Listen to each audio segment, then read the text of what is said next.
Selamat datang kembali di Nanti Malam, tempat di mana cerita-cerita gelap, rahasia yang disembunyikan, dan bisikan dari dunia lain perlahan dibuka satu persatu di channel ini.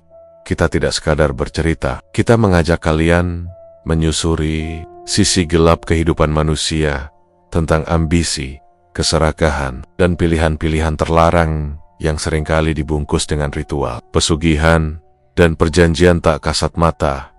Karena di negeri ini, tidak semua kekayaan datang dari kerja keras. Sebagian dibayar dengan cara yang jauh lebih mengerikan.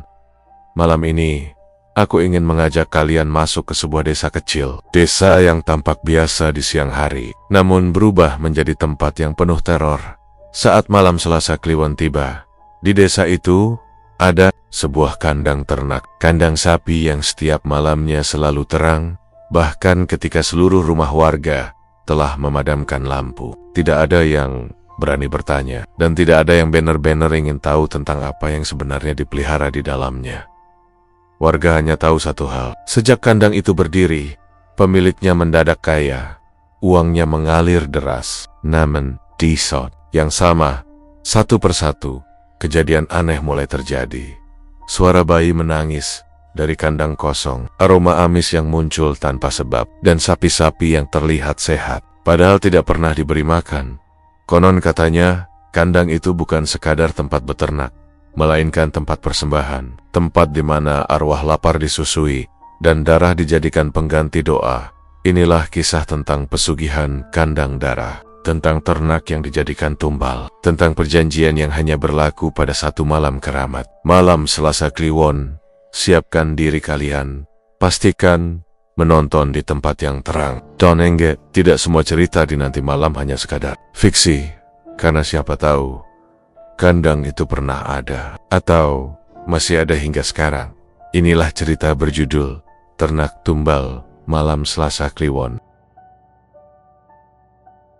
Namaku Raka. Aku lahir dan besar di desa kecil yang kalau dilihat sepintas tidak ada yang istimewa. Desa kami dikelilingi sawah, kebun singkong, dan kandang-kandang ternak milik warga. Setiap pagi bau tanah basah bercampur kotoran sapi sudah jadi aroma biasa. Orang-orang bangun sebelum matahari terbit, berangkat ke sawah atau ke kandang, lalu pulang menjelang sore dengan pakaian kotor dan wajah lelah. Hidup di sini sederhana, nyaris membosankan. Tidak ada mall, tidak ada lampu kota, hanya suara jangkrik dan televisi tua yang kadang lebih banyak semutnya daripada gambarnya. Aku tinggal bersama ibuku di rumah peninggalan bapak. Bapak meninggal beberapa tahun lalu karena sakit, dan sejak itu aku membantu ibu seadanya. Kadang ikut panen, kadang bantu tetangga, kadang cuma duduk di teras sambil ngerokok dan memandangi jalan desa yang sepi. Hidup berjalan pelan, hari ke hari rasanya hampir sama. Kalau bukan karena satu hal itu, mungkin aku akan terus menganggap desa ini eman-eman saja. Hal itu adalah kandang sapi milik Pak Wiryo. Pak Wiryo tinggal di ujung desa, dekat kebun bambu, dan aliran sungai kecil yang airnya sering keruh. Rumahnya tidak terlalu besar, bahkan terkesan tua dan biasa saja. Tapi kandang sapinya, entah kenapa selalu menarik perhatianku. Kandang itu berdiri agak terpisah dari rumahnya, terbuat dari kayu jati tua, dengan atap seng yang sudah berkarat. Kalau siang, kandang itu kelihatan seperti kandang sapi pada umumnya. Tidak ada yang aneh, sapi-sapinya juga kelihatan tenang, berdiri diam, kadang mengunyah entah apa. Yang membuatku mulai curiga adalah malam hari. Setiap malam, ketika desa mulai gelap satu persatu, ketika suara televisi warga mulai mati, dan hanya terdengar suara serangga, kandang Pak Wiryo selalu terang. Lampu bohlam kuning menggantung di tengah kandang, menyala stabil, tidak berkedip, tidak pernah mati. Bahkan ketika seluruh desa mengalami mati lampu, entah kenapa lampu di kandang itu tetap menyala, seolah-olah tidak terhubung dengan listrik, yang sama dengan rumah-rumah kami. Awalnya aku menganggap itu cuma kebetulan. Mungkin Pak Wiryo punya genset, mungkin dia punya sambungan listrik sendiri. Tapi lama-lama, keanehan itu menumpuk. Setiap malam aku duduk di teras rumah, mataku tanpa sadar selalu mengarah ke ujung desa, ke arah cahaya itu. Cahaya yang terlalu terang untuk ukuran kandang sapi, dan terlalu sepi untuk sesuatu yang terlihat hidup. Yang lebih aneh lagi adalah sapi-sapi Pak Wiryo di desa kami. Sapi adalah harta. Tapi sapi juga butuh makan. Rumput harus dicari, dedak harus dibeli, dan itu tidak murah. Banyak warga yang sapinya kurus, tulangnya kelihatan karena pakan yang seadanya. Tapi sapi-sapi di kandang Pak Wiryo gemuk. Bukan gemuk sehat seperti sapi kontes, tapi gemuk aneh. Kulitnya mengkilap, perutnya besar, tapi matanya kosong. Tidak liar, tidak agresif, hanya diam berdiri lama sekali, seolah-olah sedang mendengarkan sesuatu yang tidak bisa kami dengar. Aku jarang sekali melihat Pak Wiryo mencari rumput. Jarang melihat dia membeli pakan. Kadang seminggu penuh aku tidak melihatnya keluar rumah sama sekali, tapi sapi-sapinya tetap sehat, bahkan semakin besar. Suatu sore, aku duduk di warung kopi kecil dekat pos ronda. Di situ biasanya para lelaki desa berkumpul, ngobrol, ngalor ngidul. Aku memberanikan diri bertanya, setengah bercanda, setengah serius. "Pak, sapi-sapine Pak Wiryo kok gemuk-gemuk yo? Pakan opo?" kataku sambil tertawa kecil. Suasana warung langsung agak sunyi. Beberapa orang saling pandang. Ada yang mengalihkan pandangan, ada yang pura-pura mengaduk kopi. Salah satu bapak akhirnya menjawab pelan, "Wis, Ra, ojo kakehan kepo, rezeki wong kan beda-beda." "Sudah Raka, jangan terlalu kepo, rezeki orang kan beda-beda." Kalimat itu terdengar biasa, tapi nadanya membuat dadaku terasa tidak enak. Sejak kapan warga desa yang biasanya cerewet jadi tertutup seperti itu? Biasanya mereka paling senang membicarakan orang lain. Tapi soal Pak Wiryo, seolah-olah ada kesepakatan tak tertulis untuk diam. Sejak malam itu, rasa penasaranku berubah. Bukan lagi penasaran biasa, tapi rasa tidak nyaman. Setiap kali aku melihat cahaya dari kandang itu, dadaku terasa berat. Kadang muncul pikiran aneh yang cepat-cepat ku tepis. Pikiran bahwa cahaya itu bukan untuk sapi. Pikiran bahwa ada sesuatu yang sengaja dijaga agar tetap terang. Yang paling membuatku gelisah adalah malam Selasa Kliwon. Aku tidak terlalu paham soal hitungan Jawa. Tapi sejak kecil aku tahu satu hal. Selasa Kliwon bukan malam biasa. Orang-orang tua selalu menasihati untuk tidak keluar rumah terlalu malam, tidak bersuara keras, dan tidak melakukan hal-hal aneh. Katanya, malam itu tipis antara dunia manusia dan dunia lain. Setiap kali Selasa Kliwon tiba, suasana desa terasa berbeda. Angin lebih dingin, suara serangga terdengar lebih nyaring, dan anjing-anjing sering melolong tanpa sebab. Dan di malam-malam itu, cahaya dari kandang Pak Wiryo terasa lebih, seolah-olah cahaya itu menelan gelap di sekitarnya.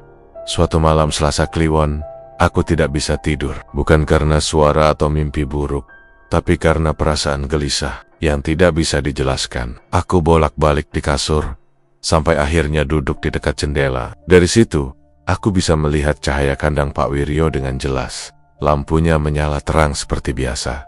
Tapi malam itu, ada sesuatu yang berbeda. Di dalam kandang terlihat bergerak, bukan gerakan sapi yang biasa. Gerakannya pelan, teratur, seperti seseorang yang sedang mondar-mandir. Aku menahan napas, mencoba meyakinkan diri bahwa itu cuma bayangan sapi. Tapi entah kenapa, aku tidak mendengar suara sapi. Tidak ada lenguhan, tidak ada hentakan kaki. Ya, ada hanya sunyi dan suara halus yang nyaris tidak terdengar. Aku memicingkan mata, mencoba fokus, dan saat itulah aku mendengarnya. Suara seperti isapan pelan, basah, ritmis, seperti suara bayi yang sedang menyusu. Aku langsung menjauh dari jendela, jantungku berdegup kencang. Ora mungkin, gumamku pelan. Tidak mungkin, tapi suara itu terus terdengar samar tapi konsisten seolah-olah datang dari arah kandang. Aku tidak berani keluar, aku tidak berani membuka pintu. Aku hanya duduk di lantai, punggung bersandar ke dinding, berusaha menenangkan napas. Di kepalaku muncul bayangan aneh. Bayangan yang seharusnya tidak masuk akal. Bayangan tentang sesuatu yang hidup di kandang. Itu sesuatu yang tidak butuh rumput atau dedak. Menjelang subuh, suara itu menghilang. Cahaya kandang masih menyala, tapi bayangan di dalamnya tidak bergerak lagi. Aku baru berani tidur saat ayam jantan berkokok. Keesokan paginya, desa kembali normal. Orang-orang beraktivitas seperti biasa. Anak-anak berangkat sekolah, ibu-ibu ke pasar, bapak-bapak ke sawah. Seolah-olah malam tadi tidak pernah terjadi apa-apa. Tapi perasaanku tidak bisa kembali seperti semula saat lewat dekat kandang Pak Wiryo. Aku mencium bau amis yang samar. Bukan bau kotoran sapi. Bau itu lebih tajam, seperti besi berkarat yang dicampur air. Aku melihat lantai kandang dari celah kayu, dan di sana ada bekas cairan gelap yang sudah mengering. Aku ingin bertanya, aku ingin memastikan, tapi setiap kali bertemu warga, aku melihat wajah-wajah yang sama, wajah orang-orang yang tahu sesuatu, tapi memilih diam. Seolah-olah desa ini sedang menjaga rahasia besar, dan aku perlahan ditarik masuk ke dalamnya sejak malam itu. Setiap Selasa Kliwon, aku selalu terbangun tanpa alasan, dan setiap kali aku membuka mata, cahaya dari kandang Pak Wiryo selalu sudah menyala, menunggu, seperti tahu bahwa aku sedang melihatnya, dan entah kenapa, jauh di dalam hatiku muncul perasaan yang membuatku merinding. Kandang itu bukan hanya tempat memelihara sapi. Kandang itu seperti sedang memelihara sesuatu yang lain. Sesuatu yang hidup dari malam, dari kesunyian, dan dari hal-hal yang tidak pernah dibicarakan orang desa dengan suara keras. Sejak saat itu, aku tahu satu hal. Rasa penasaranku tidak akan berhenti di sini. Dan apapun yang ada di kandang itu, cepat atau lambat, aku akan melihatnya dengan mataku sendiri. Malam itu, aku benar-benar tidak bisa tidur. Bukan karena kopi sore tadi, atau karena suara jangkrik yang terlalu berisik, tapi karena perasaan aneh yang sejak maghrib sudah menempel di dada. Rasanya seperti ada yang salah. Tapi, aku tidak tahu apa. Aku sudah mencoba memejamkan mata, memutar badan ke kanan dan ke kiri, menarik selimut sampai ke leher. Tapi pikiranku tetap terjaga. Setiap kali hampir tertidur, bayangan kandang Pak Wiryo selalu muncul, lengkap dengan cahaya kuningnya yang menusuk gelap. Jam dinding di ruang tengah berdetak pelan. Tok, tok, tok. Suara itu biasanya menenangkan, tapi malam itu justru terasa seperti hitungan mundur. Aku bangun dari kasur, duduk di tepi ranjang, lalu melirik jam. Angkanya menunjukkan jam 1:17 menit. Waktu yang aneh, terlalu malam untuk dibilang malam biasa, tapi juga terlalu dini untuk disebut pagi.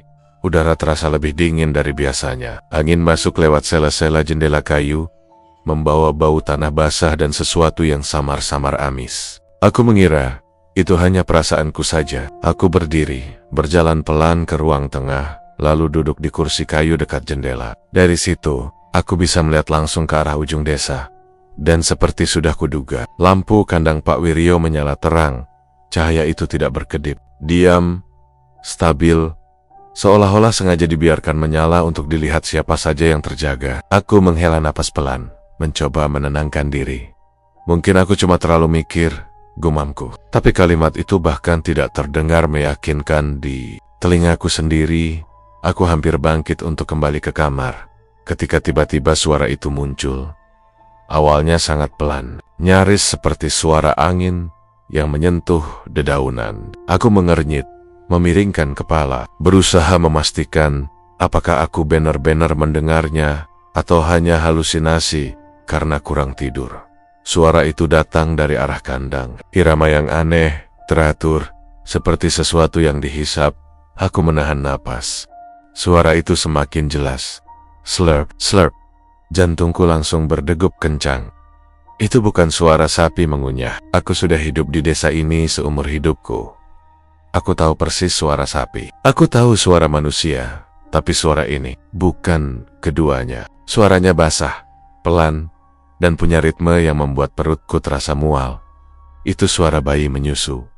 Aku berdiri mematung. Seluruh tubuhku menegang. Bulu kudukku berdiri seketika. Otakku menolak menerima apa yang telingaku dengar. Siapa juga yang menyusui bayi di kandang sapi tengah malam begini? Pikiran itu berputar-putar di kepalaku. Semakin dipikirkan, semakin tidak masuk akal. Ya Allah, bisikku tanpa sadar. Aku melangkah pelan ke jendela. Setiap langkah terasa berat. Tanganku gemetar saat menyibakkan sedikit tirai. Aku tidak langsung melihat ke arah kandang. Ada rasa takut yang menahan leherku. Seolah-olah kalau aku menoleh sekarang, aku akan melihat sesuatu yang tidak seharusnya kulihat. Tapi rasa penasaran itu lebih kuat. Aku mengintip. Lampu kandang itu kembali menyala terang. Bahkan terasa lebih terang dari biasanya. Cahaya kuningnya memantul ke tanah di sekitarnya. menciptakan bayangan panjang yang aneh. Di dalam kandang, aku melihat bayangan hitam bergerak. Bukan gerakan kasar seperti sapi berpindah tempat, tapi gerakan halus, naik turun, seperti seseorang yang sedang membungkuk. Suara hisapan itu terdengar lagi. Slurp. Kali ini lebih jelas. Lebih dekat, aku bisa merasakan tenggorokanku mengering. Tanganku mencengkeram bingkai jendela dengan kuat, sampai kukuku terasa sakit. Aku ingin menutup jendela, ingin berpaling. Tapi mataku seperti terkunci pada pemandangan itu. Bayangan hitam itu bergerak perlahan, lalu berhenti. Aku melihat bentuknya samar-samar. Rambut, entah, bayangan itu seperti memiliki bagian yang menjuntai. Dan di depannya, aku bisa melihat siluet sapi yang berdiri diam. Terlalu diam, tidak bergerak sama sekali. Suara hisapan itu tidak berhenti. Aku mulai berkeringat dingin. Nafasku pendek-pendek. Dalam hati aku terus mengucap doa seadanya, campur aduk dengan kata-kata Jawa yang biasa diucapkan simbah dulu kalau takut. Gusti, nyuwun pangayoman, ojo nganti aku ndelok sing ora kudune. Tidak, Tuhan, mohon perlindungan. Jangan sampai aku melihat sesuatu yang tidak seharusnya kulihat. Tapi semakin aku berdoa, suara itu justru terasa semakin dekat. Bukan secara jarak, tapi secara perasaan. Seolah-olah suara itu tahu aku sedang mendengarkan. Tiba-tiba bayangan itu berhenti bergerak. Suara hisapan terhenti sejenak. Kesunyian yang mengikuti justru terasa lebih menakutkan. Aku menahan napas. Jantungku terasa seperti akan meloncat keluar dari dada. Dalam diam itu, aku merasa sedang diperhatikan. Bukan dilihat dengan mata, tapi disadari keberadaanku. Lalu suara itu terdengar lagi. Kali ini diiringi sesuatu yang membuat darahku serasa membeku. Suara helaan napas panjang. Bukan napas sapi. Bukan napas manusia. Napasnya berat, dalam, seperti sesuatu yang sudah lama tidak bernapas dengan normal. Aku refleks mundur dari jendela. Punggungku menabrak dinding. Ada rasa panas di mataku. Antara ingin menangis dan ingin berteriak. Tapi suaraku seolah hilang. Aku menutup mulut dengan tangan sendiri.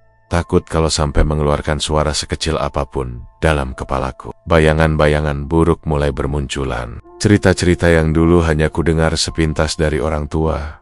Tentang pesugihan, tentang ternak tumbal, tentang makhluk yang disusui, bukan dengan susu, tapi dengan sesuatu yang jauh lebih mengerikan. Ora mungkin, bisikku pelan. Tidak mungkin. Aku berjalan mundur perlahan, kembali ke kamar, lalu duduk di lantai dengan punggung bersandar ke pintu. Aku tidak berani menutup pintu rapat-rapat. Entah kenapa, aku takut kalau pintu tertutup, sesuatu justru akan ada di baliknya. Aku hanya duduk, memeluk lutut, mencoba mengatur napas. Suara hisapan itu masih terdengar, meski lebih samar. Kadang berhenti, lalu muncul lagi. Waktu terasa berjalan sangat lambat, setiap detik seperti 1 menit. Aku melirik jam di ponsel. 01,43. Baru lewat setengah jam, tapi rasanya seperti berjam-jam. Aku mencoba menutup telinga, tapi suara itu seolah menembus kepala. Aku bahkan bisa membayangkan gerakannya. Bayi menyusu, tapi bayangan itu tidak cocok dengan apapun yang masuk akal. Tidak ada bayi di kandang sapi, tidak ada ibu yang menyusui di sana. Jadi apa? Pertanyaan itu membuat dadaku semakin sesak. Sekitar pukul 2 lewat sedikit, suara itu perlahan menghilang. Tidak langsung berhenti, tapi seperti menjauh. Slurp, slurp, sampai akhirnya hanya tersisa suara malam biasa, jangkrik, angin, jauh di kejauhan. Anjing menggonggong 1 kali, lalu diam. Aku masih tidak berani bergerak. Aku tetap duduk di lantai, sampai kakiku mati rasa. Baru ketika azan subuh terdengar samar dari masjid desa, aku berani berdiri. Aku membuka jendela kamar. Sedikit, mengintip keluar. Lampu kandang Pak Wiryo masih menyala, tapi tidak ada bayangan yang bergerak. Pagi datang seperti biasa. Matahari terbit, iam berkokok. Desa kembali hidup, tapi untukku, semuanya terasa berbeda. Aku keluar rumah dengan kepala pusing, mata sembab karena kurang tidur. Saat aku berjalan, melewati kandang Pak Wiryo, hidungku menangkap bau aneh, bau amis yang samar, bercampur bau logam. Aku melirik ke dalam kandang dari celah kayu. Sapi-sapi itu berdiri diam seperti kemarin. Tapi aku melihat sesuatu di lantai, bekas cairan yang sudah mengering, Warnanya gelap kecoklatan, bukan kotoran, bukan air. Aku menelan ludah. Sejak malam itu, setiap kali aku mendengar suara bayi menangis di kejauhan, tubuhku langsung gemetar. Dan setiap kali malam tiba, terutama saat mendekati Selasa Kliwon berikutnya, aku selalu teringat suara itu. Suara hisapan pelan, basah, teratur. Suara yang membuatku sadar bahwa apapun yang ada di kandang Pak Wiryo sudah tahu bahwa aku pernah mendengarnya. Keesokan paginya aku bangun dengan kepala masih berat. Tubuhku pegal seperti habis lari jauh. Padahal semalam aku hanya duduk di lantai menahan takut. Cahaya matahari masuk lewat celah jendela, tapi rasanya dingin, tidak hangat seperti biasanya. Ibuku sudah bangun lebih dulu, sibuk di dapur. Seolah-olah malam tadi tidak ada apa-apa. Aku sempat ragu. Jangan-jangan semua yang kudengar hanya mimpi setengah sadar. Tapi ketika aku mengingat lagi suara itu, suara hisapan basah yang teratur, dadaku kembali sesak. Setelah mencuci muka, aku memutuskan untuk keluar rumah. Aku tidak tahu kenapa kakiku melangkah ke arah ujung desa. Seolah-olah ada sesuatu yang menarikku ke sana. Aku bilang pada diriku sendiri bahwa aku hanya ingin memastikan, ingin membuktikan bahwa semua itu hanya perasaanku saja. Tapi di hati, aku tahu aku sedang mencari jawaban. Udara pagi masih segar, embun menempel di daun-daun rumput. Beberapa warga sudah beraktivitas, menyapu halaman, menyiapkan pakan ternak. Aku berjalan pelan, pura-pura santai, tapi mataku terus mengarah ke kandang Pak Wiryo. Dari jauh, kandang itu terlihat biasa saja. Lampunya sudah mati, tidak ada cahaya aneh, tidak ada bayangan. Hanya kandang kayu tua yang berdiri di tengah lahan, kosong. Namun begitu aku mendekat, perasaan aneh itu kembali muncul. Aku berhenti beberapa langkah dari kandang, berdiri di luar pagar bambu yang sudah agak rapuh. Sapi-sapi di dalam kandang berdiri berjejer. Tidak ada yang rebahan, tidak ada yang mengunyah rumput. Mereka hanya berdiri diam, kepala sedikit menunduk, mata terbuka lebar. Matanya kosong, tidak liar, tidak takut, tapi juga tidak hidup, seperti benda yang diberi bentuk hewan. Aku memperhatikan, lebih saksama, tidak ada rumput di palungan. Tidak ada dedak, bahkan air minum pun kelihatannya sudah lama tidak diganti. Tapi sapi-sapi itu tetap berdiri tenang seolah-olah mereka tidak membutuhkan apapun. Lah kok ngene, gumamku pelan. Ini tidak masuk akal. Saat aku masih memperhatikan, terdengar suara langkah dari belakang. Aku menoleh, dan di sanalah Pak Wiryo berdiri. Entah sejak kapan, dia berdiri tepat di depan kandang. Tubuhnya sedikit membungkuk, tangan di belakang punggung. Wajahnya datar, tapi bibirnya tertarik ke atas, membentuk senyum tipis. Senyum yang entah kenapa membuat tengkukku dingin. "Derek, liwat Ra," katanya pelan. Suaranya tenang. "Iya Pak," jawabku cepat, berusaha terlihat biasa. "Lagi aja." Pak Wiryo mengangguk pelan, matanya kemudian beralih ke sapi-sapinya, lalu kembali menatapku. Tatapan itu lama. Terlalu lama untuk percakapan biasa. Seolah-olah dia sedang menilai sesuatu dalam diriku. "Pak, sapinya sehat?" tanyaku. Akhirnya, pertanyaan itu keluar begitu saja dari mulutku, bahkan sebelum aku sempat memikirkannya. Pak Wiryo tersenyum lebih lebar, tapi senyum itu tidak sampai ke matanya. Matanya tetap dingin, kosong, sama seperti mata sapi-sapinya. "Sehat," jawabnya pelan. Dia berhenti sejenak, lalu melanjutkan dengan nada yang lebih rendah, hampir seperti bisikan. Asal jangan dilihat malam Selasa Kliwon. Kalimat itu menghantam dadaku seperti pukulan. Napasku tertahan, ada rasa panas dan dingin bersamaan di tubuhku. Aku memaksakan senyum kecil, tapi aku tahu wajahku pasti pucat. "Oh iya Pak," kataku gugup. "Hehe." Pak Wiryo menatapku lagi, lebih lama dari sebelumnya. Ada sesuatu di wajahnya yang sulit dijelaskan. Bukan marah, bukan ancaman terang-terangan. Lebih seperti peringatan halus, tapi dengan tekanan yang membuatku ingin segera pergi. Aku mengangguk kecil, lalu melangkah pergi. Tapi sebelum benar-benar menjauh, rasa penasaranku membuatku melirik sekali lagi ke dalam kandang. Dan saat itulah aku melihatnya dengan jelas. Di lantai kandang, dekat kaki sapi, ada bekas cairan yang sudah mengering. Warnanya merah kehitaman, tidak merata, seperti pernah disiram lalu disapu, tapi masih meninggalkan noda. Bukan darah segar, bukan juga kotoran. Lebih mirip darah lama yang sudah berulang kali dicuci, tapi tidak pernah benar-benar hilang. Perutku langsung mulas. Aku mempercepat langkah, menjauh dari kandang itu. Setiap langkah terasa berat, seperti ada yang menahan kakiku dari belakang. Baru setelah aku cukup jauh, aku berani berhenti dan menarik napas panjang. Tanganku gemetar. Aku tidak tahu kenapa, tapi pertemuan singkat itu membuatku merasa lebih takut daripada suara hisapan semalam. Sepanjang hari, bayangan sapi-sapi itu terus terngiang di kepalaku. Cara mereka berdiri, cara mata mereka menatap kosong ke depan. Dan senyum Pak Wiryo, senyum yang seolah-olah tahu sesuatu yang aku tidak tahu. Atau mungkin tahu bahwa aku sudah melihat terlalu banyak. Sore harinya, aku duduk di teras rumah bersama ibuku. Aku ingin bertanya, ingin menceritakan apa yang aku alami. Tapi setiap kali aku membuka mulut, kata-kata itu tidak keluar. Ada rasa takut yang aneh. Takut kalau dengan menceritakannya, aku justru mengundang sesuatu yang tidak seharusnya datang. Akhirnya, aku hanya bertanya pelan, "Bu, Pak Wiryo itu orangnya gimana sih?" Ibuku berhenti mengupas bawang. Dia menoleh ke arahku. Alisnya sedikit berkerut. "Kok nanya gitu? Nggak apa-apa, cuma penasaran." Ibuku diam sejenak, lalu kembali melanjutkan pekerjaannya. Dulu, biasa saja. Sejak istrinya meninggal, dia jadi pendiam. "Wis, Ra, ojo kakehan mikir sing aneh-aneh. Sudah Raka, jangan kebanyakan mikir yang aneh-aneh." Jawaban itu tidak memberiku ketenangan. Justru sebaliknya. Malam itu, saat gelap mulai turun, perasaanku semakin tidak karuan. Aku duduk di kamar, mendengarkan suara desa yang perlahan sunyi. Sekali lagi, tanpa perlu melihat jam, aku tahu waktu semakin mendekati tengah malam. Dan seperti malam-malam sebelumnya, lampu kandang Pak Wiryo menyala. Aku menatap cahaya itu dari kejauhan. Kali ini, aku tidak mendengar suara hisapan. Tidak ada suara aneh. Tapi keheningan itu sendiri terasa mengancam, seolah-olah sesuatu sedang menunggu. Menunggu waktu yang tepat. Aku teringat kalimat Pak Wiryo, "Sehat, asal jangan dilihat malam." Selasa, Kliwon. Kalimat itu terus berulang di kepalaku, seperti rekaman rusak.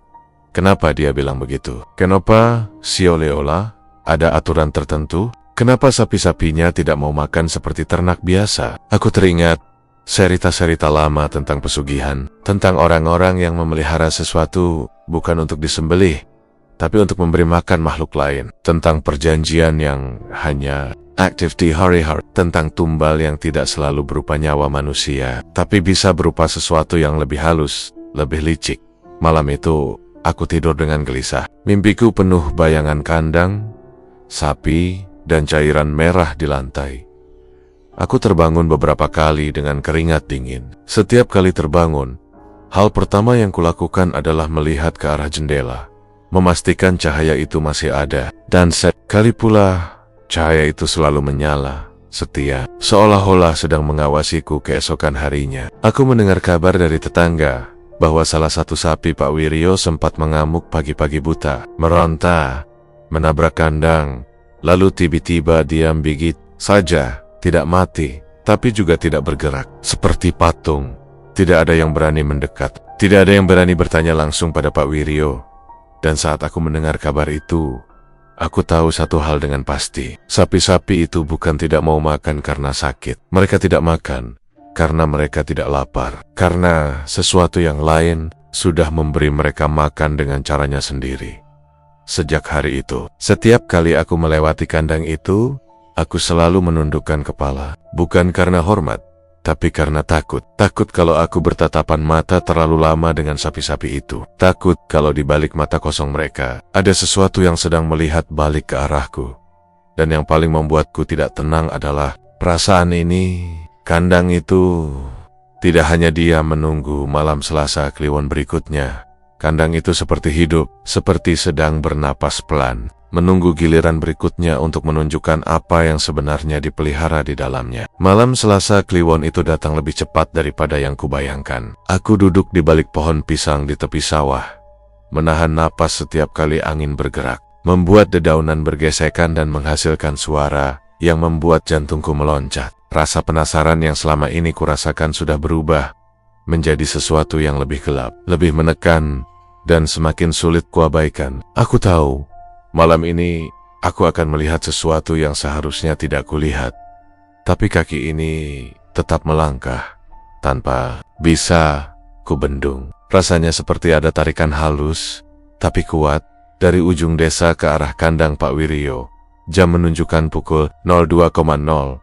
Suasana di desa hampir sepenuhnya sunyi. Hanya terdengar suara angin yang menyapu sawah dan gelegar air sungai kecil yang mengalir di dekat kandang. Beberapa rumah terlihat gelap gulita, hanya ada bayangan samar dari jendela. Tapi di ujung sana, cahaya kuning dari kandang Pak Wiryo sudah menyala. Terlalu terang untuk malam seperti ini. Terlalu terang untuk sesuatu yang seharusnya sederhana, seperti kandang sapi.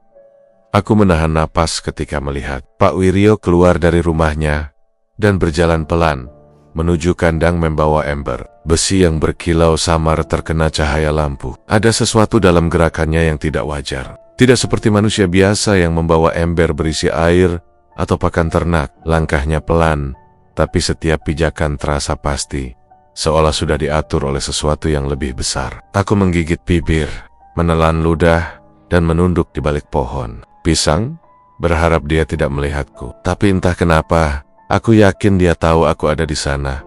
Begitu Pak Wiryo membuka pintu kandang, suara yang membuat darahku membeku terdengar. Tanji Zonbae, tapi nadanya aneh, serak, tersendat, seperti orang tua yang menirukan tangisan bayi. Bukan tangisan murni, bukan suara alami. Ada sesuatu yang salah di situ. Sesuatu yang membuat seluruh tubuhku menegang. Suara itu memenuhi kandang, memantul dari kayu tua, dan membuat udara di sekitarnya terasa lebih berat, lebih tebal. Seolah-olah setiap tarikan napasku membawa beban yang lebih berat. Lampu di kandang mulai berkedip. Sekali, 2 kali, 3 kali. Cahaya yang semula hangat dan kuning tiba-tiba menjadi lebih tajam, lebih dingin. Aku menahan napas. Setiap kedipan seolah menegaskan bahwa malam ini tidak ada yang biasa. Aku menoleh sebentar ke arah sapi-sapi yang berdiri di palungan. Mereka tetap diam, kepala sedikit menunduk, tidak ada gerakan makan. Tapi sekarang aku melihat sesuatu yang lebih mengerikan.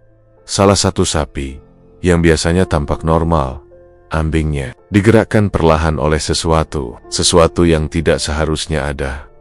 Aku menahan napas, jantungku berdebar kencang ketika melihat sosok pucat muncul dari kegelapan kandang. Sosok itu panjang, rambut hitam menjuntai hingga hampir menyentuh tanah, kepala miring ke satu sisi, matanya hitam legam, tanpa bola mata yang terlihat, hanya kehampaan yang menatap lurus ke depan. Sosok itu menyusui ambing sapi, tapi tidak ada bayi di situ. Tidak ada manusia, hanya bayangan pucat yang bergerak dengan ritme pelan, menghisap sesuatu dari sapi, seolah sapi itu bukan makhluk hidup, tapi semacam wadah. Aku ingin berteriak, ingin berlari, tapi kakiku terasa membeku. Angin malam yang biasanya menyejukkan kini terasa menusuk tulang. Aku bisa mendengar setiap tarikan napasku sendiri. Terasa kasar dan berat. Di luar kandang, semua sunyi. Hanya ada suara hisapan dan sesekali gesekan ember besi Pak Wiryo di lantai kayu kandang. Pak Wiryo sendiri berlutut di dekat sapi itu. Tangannya menyentuh kayu lantai, kepala menunduk, bibir bergerak pelan, berbisik. Suaranya hampir tak terdengar, tapi cukup jelas untuk ku dengar. Minum, biar uang datang.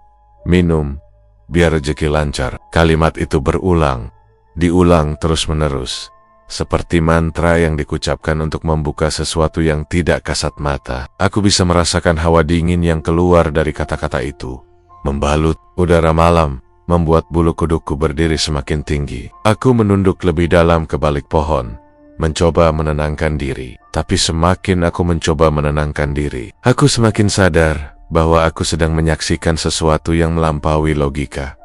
Sosok pucat itu tidak mengalihkan pandangannya, tidak peduli cahaya lampu, tidak peduli aku yang mengintip. Matanya tetap kosong, hitam. Tapi ada sesuatu di sana, sesuatu yang membuatku merasa tubuhku dicengkeram dari dalam. Seolah-olah sosok itu tahu aku ada sioloyola. Dia sedang menilai, apakah aku cukup pantas melihat ritual ini? Apakah aku akan bertahan hingga akhir, atau ikut tersedot ke dalam kegelapan yang sama? Ember besi yang dibawa Pak Wiryo perlahan dituangkan ke lantai. Cairan gelap mengalir, berbaur dengan tanah dan kotoran sapi. Bau amis menyengat, Berbeda dengan bau kandang biasa, bau yang menusuk hidung membuat aku hampir muntah. Tapi aku tidak bisa menoleh atau menutup mata. Aku harus melihat semuanya. Aku harus tahu, dan aku tahu jika aku menoleh, aku mungkin tidak akan bisa tidur lagi seumur hidupku. Sosok pucat itu menghisap ambing sapi lebih kuat, ritmenya meningkat, dan aku melihat sesuatu bergerak di dalam sapi. Sesuatu yang membuat seluruh daging di tubuhku merinding. Aku tidak bisa menjelaskannya, tapi seolah-olah ada makhluk lain, bukan sapi, yang menerima cairan itu, yang hidup dari energi yang keluar dari tubuh ternak. Aku ingin menutup mata, tapi takut kalau begitu aku melewatkan sesuatu yang penting, sesuatu yang menentukan nasibku. Pak Wiryo tetap berlutut, berbisik, menggoyangkan ember perlahan. Cairan itu menetes ke lantai, membasahi kayu tua. Minum, biar uang datang. Suaranya semakin lantang, tapi tetap pelan. Seperti mantra yang sengaja dibuat agar hanya pendengar tertentu yang bisa menangkap maksudnya. Aku menahan napas. Setiap tetes yang jatuh terasa seperti menambah beban di udara, membuat malam semakin pekat, membuat ketakutanku semakin nyata. Aku bisa merasakan hawa panas di kulitku, meski udara di sawah tetap dingin. Detak jantungku terasa menggelegar di telinga. Aku ingin lari, ingin menghilang dari tempat itu, tapi kakiku seakan diikat oleh rasa penasaran dan ketakutan bersamaan. Aku ingin tahu, ingin memastikan apakah ini nyata atau aku sedang bermimpi buruk. Tapi aku tahu, ini nyata. Setiap detail, setiap suara, setiap gerakan, semuanya terlalu nyata untuk dianggap halusinasi. Saat sosok pucat itu mulai mundur perlahan dari ambing sapi, aku melihat sesuatu yang lebih mengerikan. Matanya menatap lurus ke arahku. Meski aku berada di balik pohon pisang, aku merasa pandangan itu menembus daging, tulang, bahkan pikiranku. Ada ancaman halus, tapi jelas. Jangan sampai kau muncul di sini lagi. Jangan sampai kau ikut campur. Aku menelan ludah. Napasku tersangkut di tenggorokan. Tubuhku gemetar. Aku tahu, ritual ini bukan sekadar menambah kekayaan. Ini sesuatu yang lebih besar, lebih gelap, lebih dalam dari apapun yang bisa kubayangkan. Pak Wiryo berdiri pelan, menoleh ke arah sapi dan sosok pucat itu. Matanya berbinar aneh, bukan seperti manusia biasa. Ada sesuatu di sana, sesuatu yang membuatku merinding dan hampir ingin menutup mata. Tapi aku tetap menatap. Ember besi itu dikosongkan. Suara tetesan terakhir terdengar keras, bergema di kandang. Tua, sosok pucat itu kemudian perlahan menghilang ke arah gelap di pojok kandang, meninggalkan sapi berdiri diam. Ambingnya basah, napasnya berat, dan udara yang terasa semakin pekat. Aku menelan ludah lagi, berusaha meyakinkan diri sendiri bahwa aku harus pulang, harus menjauh. Tapi sebelum aku sempat bergerak, aku mendengar langkah Pak Wiryo mendekat. Tidak ada suara lantai kayu yang terdengar, tapi ada sensasi kehadiran yang sangat dekat. Napasku tersengal. Aku menunduk lebih dalam ke balik pohon, berharap langkah dan benar. Sesaat kemudian, Pak Wiryo berhenti di depan kandang, menatap ke arah sapi, lalu menatap ke arahku. Meski aku yakin dia tidak bisa melihatku dari jarak itu, tapi tatapannya terasa menembus, menilai, menandai, memberi peringatan. Eling, Raka. Seolah-olah suara itu masuk ke pikiranku tanpa bergerak dari mulutnya. Aja kepo kakehan, kabehono regane. Ingat Raka, jangan terlalu kepo, semuanya ada harganya. Aku terdiam, tubuhku kaku. Malam itu, aku pulang tanpa menoleh lagi. Tapi bayangan sapi, sosok pucat, ember besi, dan bisikan mantra Pak Wiryo terus menghantui langkahku. Bahkan sampai rumah, aku merasa seolah-olah ada sesuatu yang mengikuti dari belakang, menunggu kesempatan untuk muncul lagi. Udara di kamar terasa panas, dan bau amis samar masih tercium meski jendela kusiram dengan air. Malam itu aku sadar satu hal, kandang Pak Wiryo bukan sekadar tempat ternak. Itu adalah pusat sesuatu yang lebih gelap, sesuatu yang hidup dari malam, dari darah, dan dari bisikan halus yang tak bisa didengar oleh telinga manusia biasa. Aku baru saja melihat permukaan, dan aku tahu, semakin dalam aku mencoba memahami, semakin dekat aku pada sesuatu yang tidak bisa kutarik kembali. Malam itu, malam yang akan terus membekas di ingatanku. Tubuhku terasa lemas, tetapi mataku tak bisa lepas dari pemandangan di kandang Pak Wiryo. Udara begitu pekat, berat, bahkan meski angin malam berhembus dari sawah, rasanya tidak mampu menembus dinginnya. Aura di sana, bau amis yang bercampur tanah dan logam menusuk hidungku, membuat perutku mual. Tapi aku tidak bisa menoleh, tidak bisa menutup mata. Meskipun seluruh naluriku berteriak untuk lari, sosok pucat itu masih berdiri di depan sapi. Rambut panjang hitamnya menutupi sebagian wajah, tapi aku bisa melihat matanya. Hitam, legam, kosong, dan menatap lurus. Napasku tersangkut di tenggorokan saat aku menyadari mulutnya basah. Bukan sekadar basah, tapi berlumur cairan merah yang menetes perlahan ke lantai kayu. Tubuhku bergetar hebat. Aku hampir muntah, tapi aku menahannya. Tubuh kaku menempel di batang pohon pisang. Setiap tarikan napas terasa berat. Setiap detak jantung seperti menabrak rusuk. Tiba-tiba sosok itu berhenti menghisap. Dia menoleh ke arahku. Dan di saat itu, aku sadar aku bukan lagi sekadar pengintip yang aman. Sosok itu tersenyum lebar, senyum yang seolah berasal dari kedalaman kegelapan. Mulutnya berlumur darah, tapi itu bukan darah sapi. Atau setidaknya bukan yang kulihat sebelumnya. Ada sesuatu yang lebih pekat, lebih menakutkan. Sesuatu yang rasanya seperti keluar dari dunia lain. Senyum itu menembus jantungku. Aku bisa merasakan dingin menembus tulang, menenggelamkan setiap rasa aman yang tersisa dalam diriku. Aku mundur perlahan, setiap langkah terasa berat. Kakiku seperti menahan gravitasi yang lebih kuat. Tapi rasa takut itu membeku di tubuhku, membuatku tidak bisa bergerak bebas. Lalu, kakiku menginjak ranting kering. KR, suara itu menggema di udara malam, memecah sunyi yang pekat. Jantungku terasa berhenti beberapa detik. Aku menoleh sebentar, dan mata kami bertemu. Matanya Pak Wiryo. Matanya merah. Bukan merah biasa, tapi merah seperti bara api yang menyala di gelap. Seketika tubuhku kaku, napasku tersangkut. Ada rasa dingin dan panas bersamaan, seolah-olah suhu malam naik turun dalam hitungan detik. Pak Wiryo melangkah perlahan. Tubuhnya membungkuk sedikit, tapi aura yang terpancar membuat jarak antara kami terasa semakin dekat. Meski sebenarnya dia masih di kandang, suasana di sekelilingnya seakan bergerak sendiri. Bayangan sapi tampak menekuk, merendah, dan tanah seolah berdenyut mengikuti langkahnya. Aku tahu, ini bukan lagi permainan atau kebetulan. Ini nyata, dan aku bukan lagi sekadar penonton. Aku sudah berada di dalam permainan itu. Aku hanya lewat, Pak. Suaraku bergetar, hampir tak terdengar. Tapi aku tahu, Pak Wiryo mendengar. Ia berhenti, senyumnya tipis mengembang, tapi matanya tetap merah, menatap lurus ke arahku. Sudah lihat, berarti siap ganti peran, katanya. Pelan, tapi setiap katanya seperti menembus tenggorokanku, menusuk hingga ke paru-paru. Aku menelan ludah, rasa mual semakin menguasai tubuhku. Aku mundur pelan, tapi tanah di bawah kakiku terasa menelan setiap langkah, membuatku seolah berjalan di lumpur tebal. Aku mencoba mengingat apa yang pernah kudengar tentang tumbal. Cerita orang tua, legenda desa, bisik-bisik di pasar atau di warung kopi. Tumbal itu nyata, mereka bilang, tapi aku tidak pernah membayangkan ini sesuatu yang begitu mengerikan, begitu nyata. Sapi-sapi itu, yang selama ini kupikir hanya ternak biasa, bukan sapi. Mereka hanyalah perantara, yang diberi makan, bukan oleh dedak atau rumput, tetapi oleh sesuatu yang lebih gelap, sesuatu yang lapar dari alam lain, sesuatu yang membuat bulu kudukku berdiri.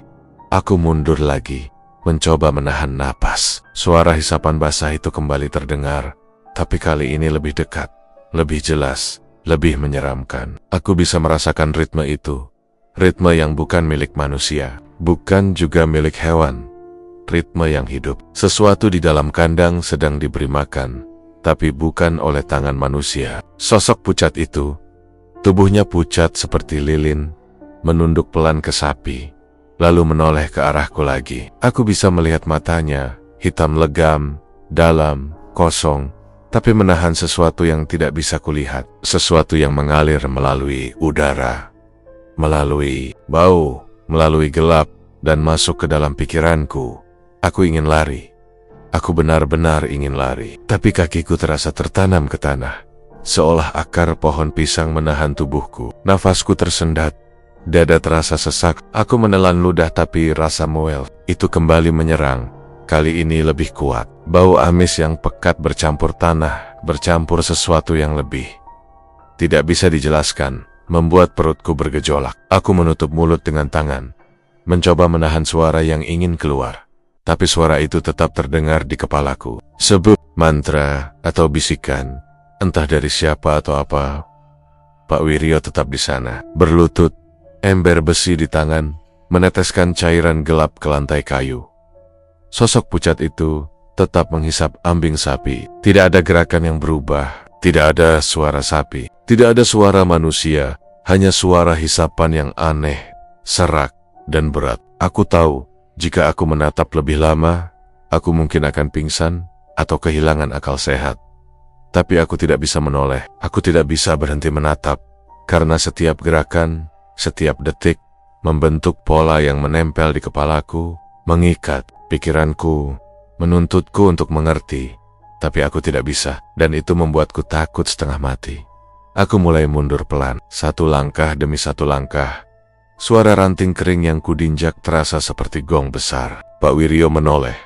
Matanya merah menyala, wajahnya datar tapi tajam, seolah membaca setiap pikiran yang berputar di kepalaku. "Derek, Raka," bisiknya, menggunakan nada rendah yang menyeramkan. Meski kata-katanya hanya satu, tapi terasa seperti 1000 belati menusuk kesadaranku. "Kabai ono reggae." Aku merinding, bulu kuduk berdiri, dan napasku tersangkut.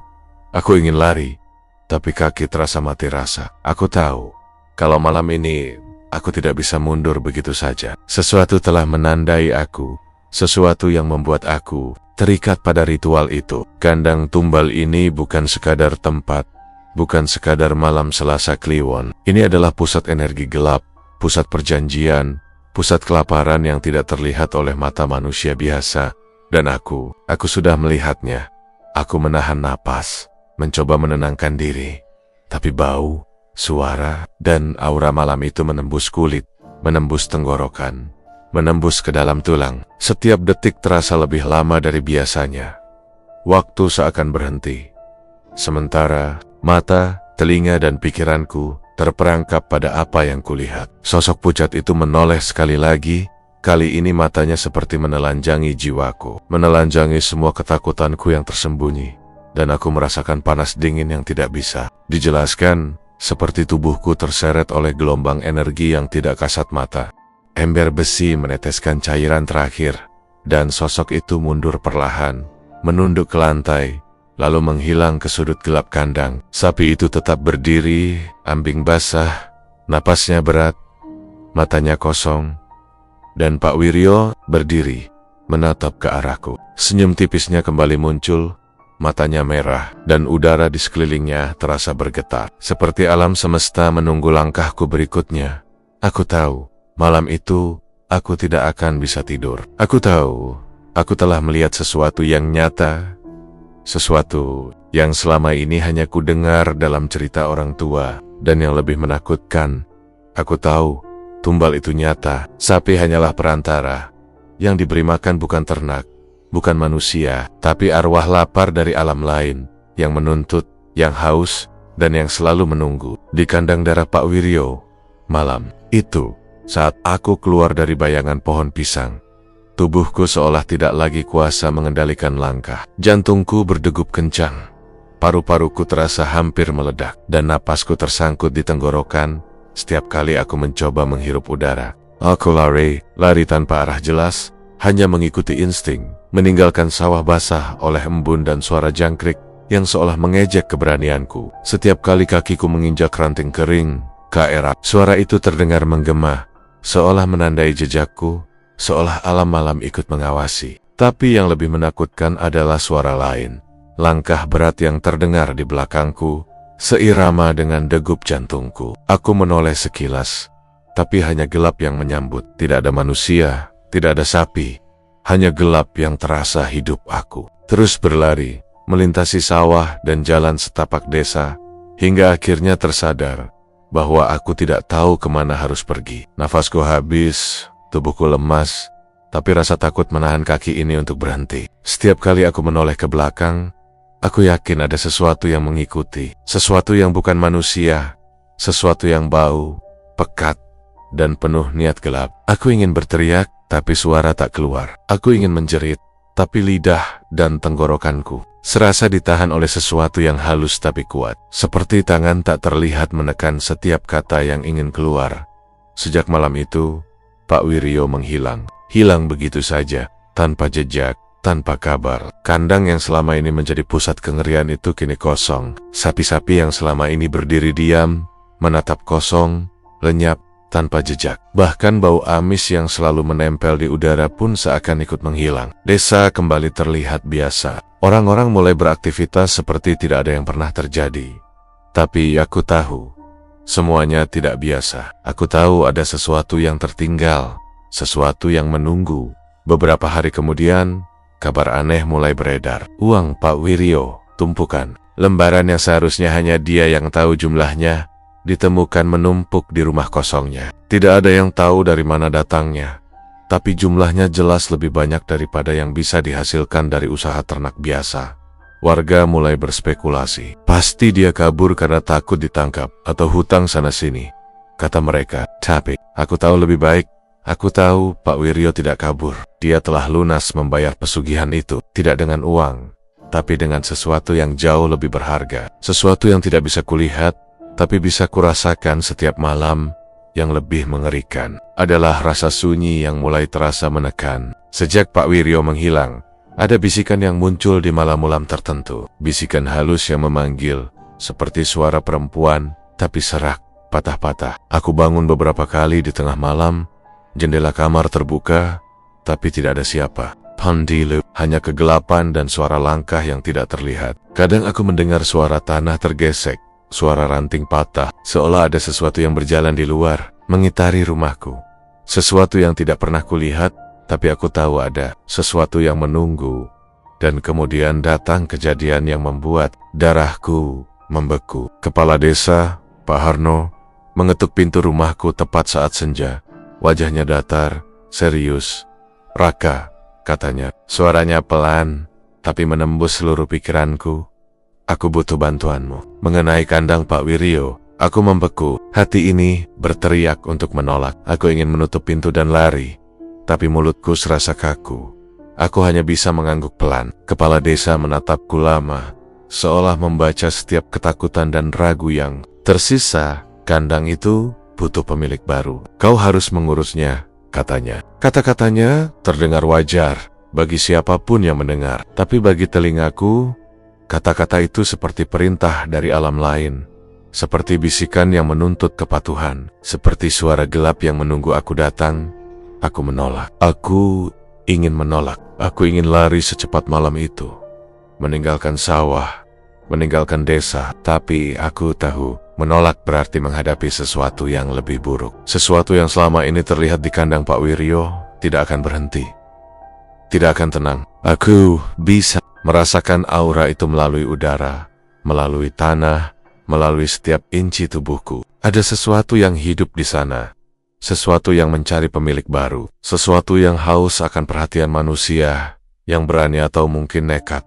Hari berikutnya, aku berdiri di depan kandang. Udara pagi terasa lebih berat dari biasanya. Emben menempel di rumput, tapi hawa dingin menusuk tulang. Aku menatap pintu kandang. Kayu tua itu retak di beberapa bagian, tapi tetap kokoh. Aroma amis samar-samar sudah kembali, meski tidak setajam malam sebelumnya.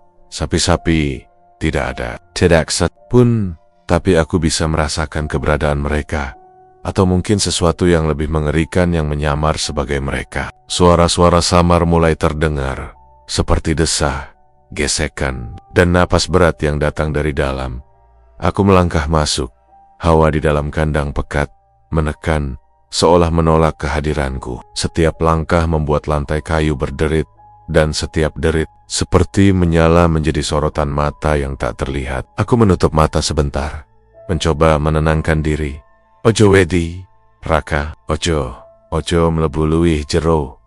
Suara Jawa tua itu bergema di kepalaku, bukan dari mulut siapapun, tapi seolah berasal dari seluruh dinding. "Jangan takut, Jangan masuk lebih dalam. Namun, naluri manusia selalu ingin tahu. Aku membuka mata, melangkah lebih dalam. Ember besi bekas ritual malam Selasa Kliwon sebelumnya masih tersandar di pojok, berkarat, tapi masih menyimpan aroma pink. Aku merasakan sesuatu di lantai, seperti tetesan kering yang menempel. Aku menghirupnya, dan hampir tersedak bau yang amat familiar. Cairan merah itu masih ada, walaupun Pak Wiryo sudah pergi. Aku menelan ludah, jantung berdetak lebih kencang dari biasanya. Tiba-tiba, udara di dalam kandang berubah. Hawa menjadi panas, namun juga dingin di saat yang sama. Menyatu dalam tekanan yang menyesakkan dada. Bayangan di pojok kandang bergerak perlahan. Tapi bukan bayangan manusia. Sosok pucat itu kembali muncul. Tanpa suara, tanpa langkah, hanya menatap dengan mata hitam legam. Aku bisa merasakan tatapannya menembus kulit, menembus daging, menembus pikiranku. Tubuhku membeku, kakiku serasa terikat. Dan aku tahu ini adalah tes untuk melihat apakah aku layak menjadi pemilik baru atau menjadi tumbal berikutnya. Aku mencoba melangkah mundur, tapi kaki ini tidak bisa digerakkan. Setiap tarikan napas terasa berat, bergetar, seolah-olah ada tangan tak terlihat menahan udara di paru-paruku. Sosok itu mulai bergerak, perlahan mendekat. Rambut hitam panjangnya melambai, seperti gelombang yang mengikat jiwaku. Embebasi di pojok tiba-tiba terdorong, jatuh dengan suara dentuman keras. Aku menutup mata, berharap ini hanya mimpi buruk. Tapi, aku tahu ini nyata. Dan aku tahu, kandang ini bukan hanya mencari pemilik baru, ia mencari manusia yang cukup takut, cukup nekat, untuk mengikat diri pada ritual gelap ini. Manusia yang akan memberi makan arwah lapar itu, atau menjadi bagian dari mereka selamanya. Aku berdiri di sana, tubuhku lemas. Keringat dingin membasahi punggung, napasku tersendot. Di kepalaku, suara-suara hisapan malam Selasa Kliwon terdengar berulang. Suara tangisan bayi serak yang bercampur dengan bisikan Pak Wiryo. Aku tahu, aku tidak bisa lari. Aku tahu, aku tidak punya pilihan. Kandang itu telah memilihku. Dan malam ini, aku harus menghadapi apa yang selama ini kutakuti. Aku menarik napas panjang, mencoba menenangkan diri. Tapi semakin aku bernapas, semakin pekat hawa di dalam kandang. Terasa masuk ke paru-paruku, menyatu dengan darahku sendiri. Suara langkah, napas, dan bisikan mengelilingiku. Aku berdiri di sana, di tengah kandang yang kini hidup, menunggu untuk menyerap energi baru, menunggu pemilik baru yang berani. Aku tahu, aku harus melangkah lebih jauh. Dan aku tahu, setiap langkah itu membawa aku semakin dekat pada kegelapan yang menunggu untuk menelan.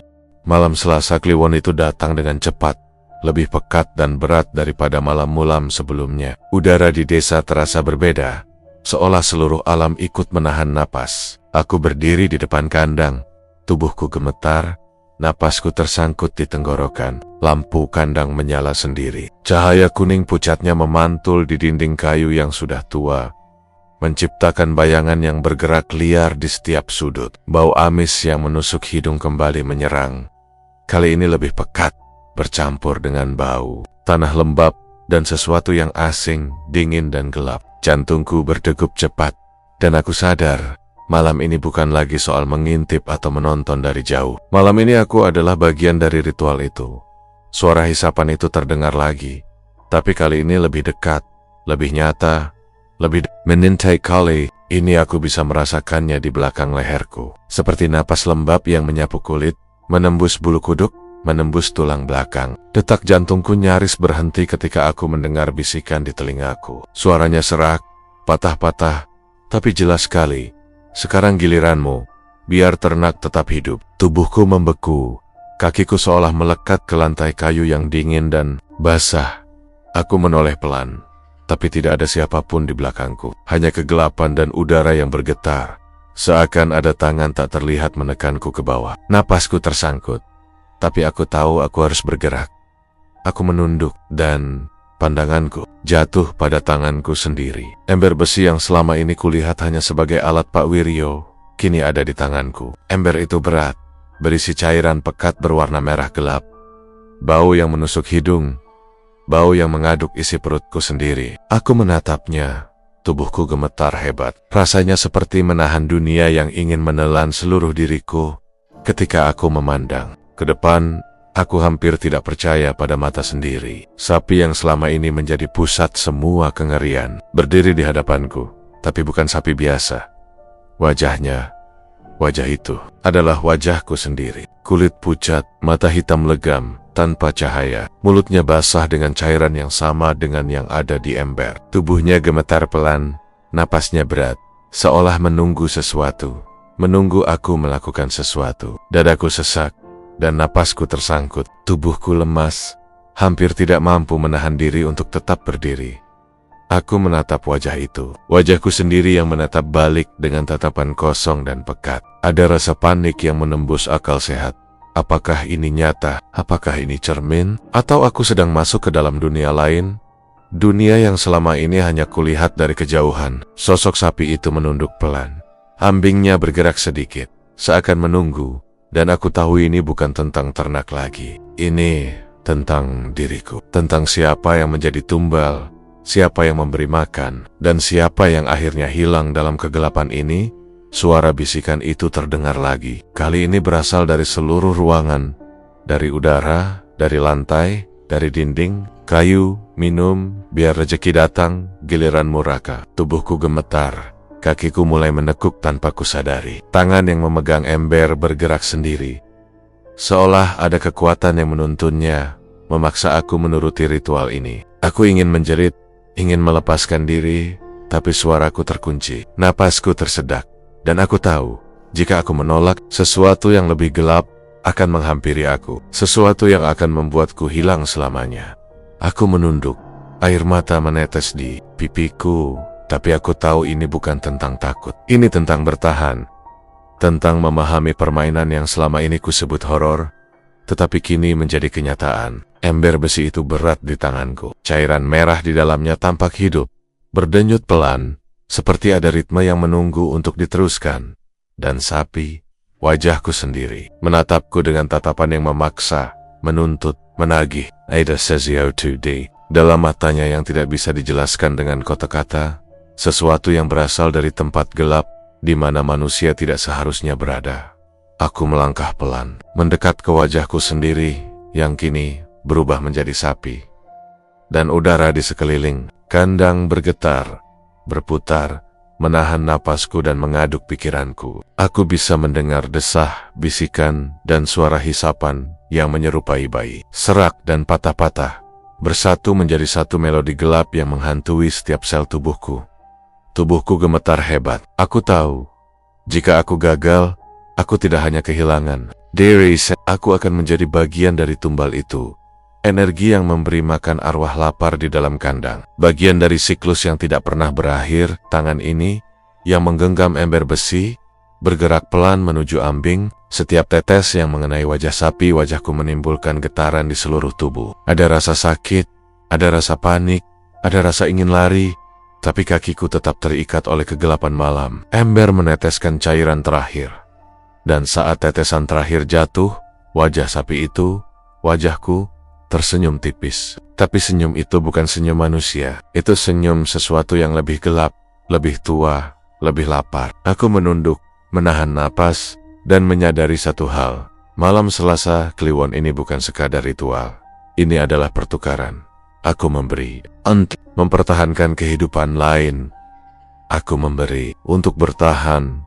Tiba-tiba, cahaya lampu berkedip keras. Semua bayangan di kandang menari liar. Suara hisapan dan bisikan bercampur menjadi satu, membentuk ritme yang menembus pikiranku. Aku merasa seperti tersedot ke dalam ember itu sendiri, ke dalam kegelapan yang menelan segala rasa takut, segala rasa marah, dan seluruh tubuhku. Aku menutup mata, dan ketika membukanya, aku melihat sesuatu yang mengejutkan. Wajahku kembali normal, sapi-sapi lain berdiri diam, tenang, dan kandang terlihat biasa. Bau amis masih ada, tapi tidak menekan seperti sebelumnya. Rasanya seperti setelah badai berlalu, setelah gelap menyerah, aku terdiam, tubuhku gemetar, napasku tersangkut, dan di saat itu, aku menyadari, aku masih hidup, aku masih bisa berdiri. Tapi aku juga sadar, sesuatu yang lebih mengerikan. Malam ini aku telah menjadi bagian dari ritual itu. Aku telah melihat, menyentuh, dan memberi makan arwah yang lapar. Dan kandang yang selama ini mencari pemilik baru telah memilihku, sekaligus memberi peringatan. Aku menurunkan ember, tangan gemetar hebat, dan menatap sapi yang kini kembali biasa. Tapi di matanya, sesaat aku melihat kilau hitam yang bukan mata sapi biasa. Mata itu seperti berbisik, "Ingat, giliranmu belum berakhir, kita akan bertemu lagi." Aku keluar dari kandang, tubuhku lemas, napasku tersangkut, dan langkah kakiku berat. Namun aku tahu satu hal, malam Selasa Kliwon ini telah mengubah hidupku selamanya. Aku bukan lagi sekadar raka dari desa kecil. Aku kini menjadi bagian dari kegelapan yang selama ini kulihat dari jauh. Aku menjadi pengurus, sekaligus saksi, sekaligus peserta dalam siklus yang tak pernah berhenti. Siklus kandang darah dan tumbal, di mana sapi hanyalah perantara, dan manusia adalah mereka yang memberi makan arwah lapar dengan harga yang tidak bisa diukur dengan uang, tetapi dengan nyawa, keberanian, dan jiwa. Malam itu, saat aku menatap langit gelap, bulan pucat menyorot sawah. Aku tersenyum tipis, tapi senyum itu pahit. Aku tahu, setiap Selasa Kliwon, kandang akan menuntut, ritual akan menunggu, dan aku akan selalu berada di sana, menjaga, memberi, dan bertahan. Dan kali ini aku benar-benar mengerti apa yang dimaksud Pak Wiryo. Susu terakhir itu bukan hanya tentang darah atau ritual. Itu adalah peringatan, sebuah janji, dan sebuah siklus yang menuntut pengorbanan-pengorbanan yang kini menjadi bagian dari diriku sendiri. Dan aku tahu, malam Selasa Kliwon berikutnya, aku harus kembali.